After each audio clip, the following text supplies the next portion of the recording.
छोटा सा होशियार मछली। एक बार एक गांव में एक नदी था। उस नदी में बहुत सारे मछलियां जीने लगी। उधर मछलियों के बारे में पता है सो मछुआरा नदी के पास आकर मछलियों के लिए जाल डाला। उस जाल में थोड़े मछलियां फंस गए थे। इतने में ही एक मगरमच्छ सर पानी के ऊपर उठा के उसके पास आने लगा। वह देखकर मछुआरा जान के बारे में सोचकर जाल फेंक के चिल्लाते हुए भागने लगा। तब बाहर निकलने के वजह से मछलियां सांस ले पाई। उस नदी में सिर्फ एक ही मगरमच्छ है। उसको बहुत घमंड है। वह मछुआरा से मछलियों को बचाने की वजह से खुद को ही मछलियों का राजा बना लिया।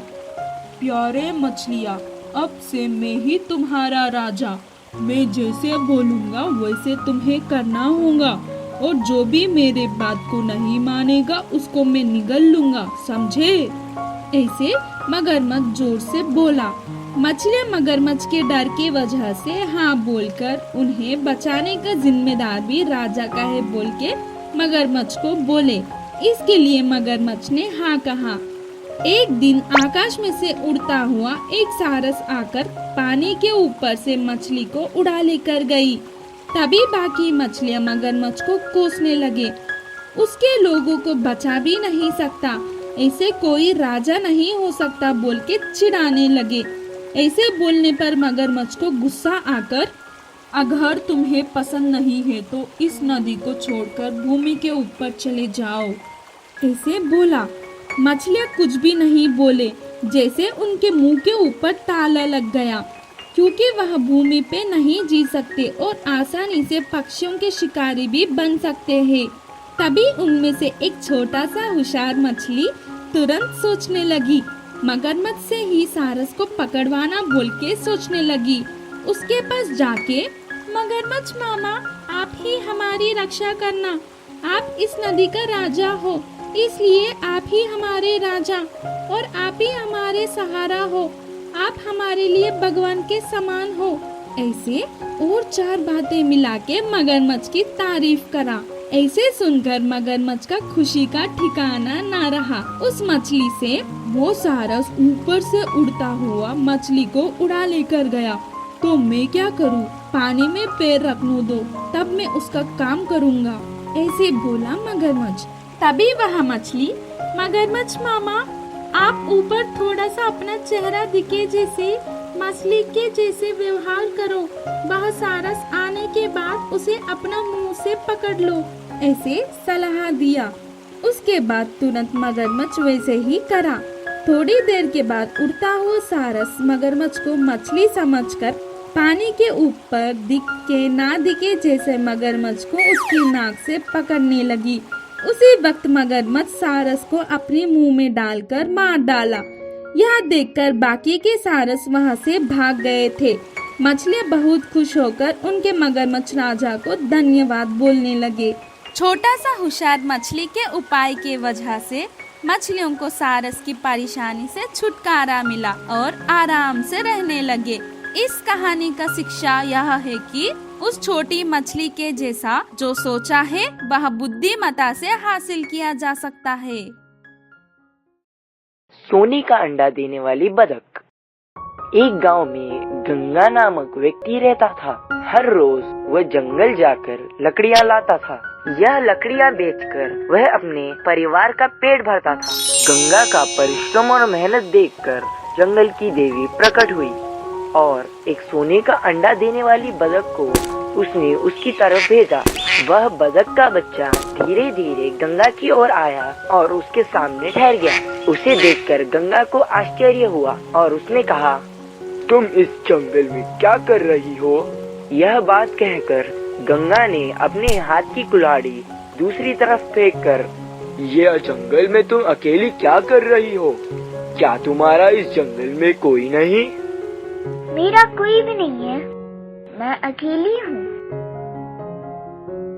ओहो, तुम्हारा इस जंगल में कोई नहीं? मेरे भी कोई बच्चे नहीं हैं। तुम मेरे साथ चलो, मैं तुम्हें अपने बच्चे की तरह संभालूंगा।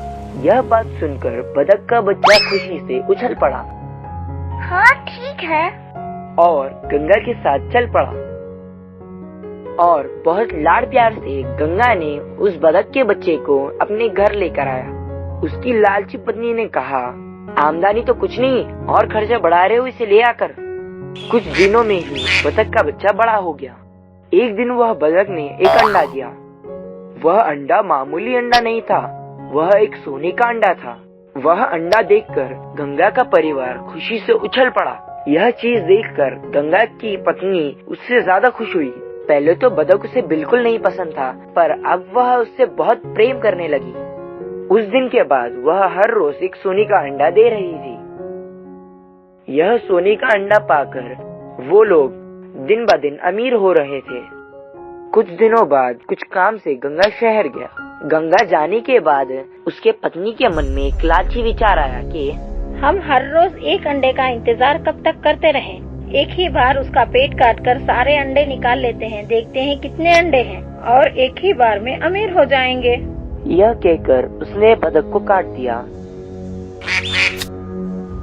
और देखा कि उसके पेट में कुछ नहीं है। यह देखकर वो अपनी गलती पे पछताने लगी और रो रही थी। यह सब चीज जानकर गंगा अपनी लालची पत्नी के ऊपर बहुत क्रोधित हुआ। यह कहानी से हमें यह शिक्षा मिलती है कि लालच बुरी बला है।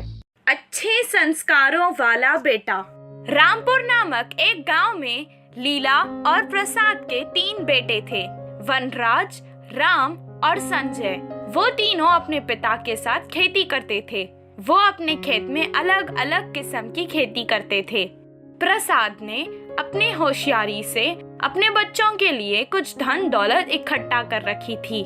कुछ दिन बाद वो बीमार हो गया और उसकी मृत्यु हो गई। पिता के गुजरने के बाद उन तीनों भाइयों ने 30 एकड़ जमीन और 4 बैलों को आपस में बांट लेना का फैसला किया। 30 एकड़ जमीन को तो उन्होंने 10-10 करके बांट लिया, पर 4 बैलों को कैसे बांटे ये सोच रहे थे। ये चौथा बैल बेचकर जितने भी पैसे आए वो हम तीनों आपस में बांट लेंगे। तब दूसरे भाई ने कहा, हमें ये बैल नहीं बेचनी चाहिए। खेत के कामों में हमेशा 2 बैलों की जरूरत पड़ती है। हम बारी बारी से इस दूसरे बैल को इस्तेमाल कर लेंगे। छोटे भाई ने जवाब दिया, हाँ, दूसरा बैल क्यों खरीदे, इससे ही हम तीनों मिलकर इस्तेमाल कर लेंगे। चौथे बैल की समस्या हल हो गई थी तो तीनों भाई और उनकी माँ बहुत खुश हुए। जब जब उन्हें दूसरे बैल की जरूरत पड़ती थी तो वो चौथा बैल अपने साथ ले जाते थे। कुछ दिन बाद उन दोनों ने देखा कि राम रो रहा था। दोनों भाई उसके पास आकर उसके रोने की वजह पूछने लगे। तब उसने जवाब दिया कि उसका बैल मर गया है। तब संजय ने उससे कहा, परेशान मत हो भाई, हमारा चौथा बैल है ना, आप उसको ले लो। वनराज ने भी उसकी बात पर हामी भर ली। दोनों के इस फैसले से राम बहुत खुश हुआ। एक बैल से काम नहीं चलेगा कहकर कुछ दिन उसके चौथे बैल के साथ संजय का बैल भी ले गया। ऐसे ही कुछ दिन गुजर गए। कुछ दिन बाद संजय को अपनी बैलों की जरूरत पड़ गई। तब वो अपने बड़े भाई के पास गया और उससे उसकी बैल मांगने लगा। तब बड़े भाई ने जवाब दिया, तुम बहुत गलत समय पर आए हो, कल ही मेरे बैल का पैर टूट गया है। वो दुखी मन से कहने लगा। तब वो राम के पास गया। उसने भी अपने छोटे भाई को बहाना बनाकर बात टाल दी। कुछ दिन बाद लीला की तबीयत भी खराब हो गई और वो अपने तीनों बेटों को अपने पास बुलाकर कहने लगी, बेटा, मुझे लगता है कि मेरे पास अब ज्यादा समय नहीं है। तुम तीनों मुझसे वादा करो कि हमेशा साथ मिलजुल कर रहोगे।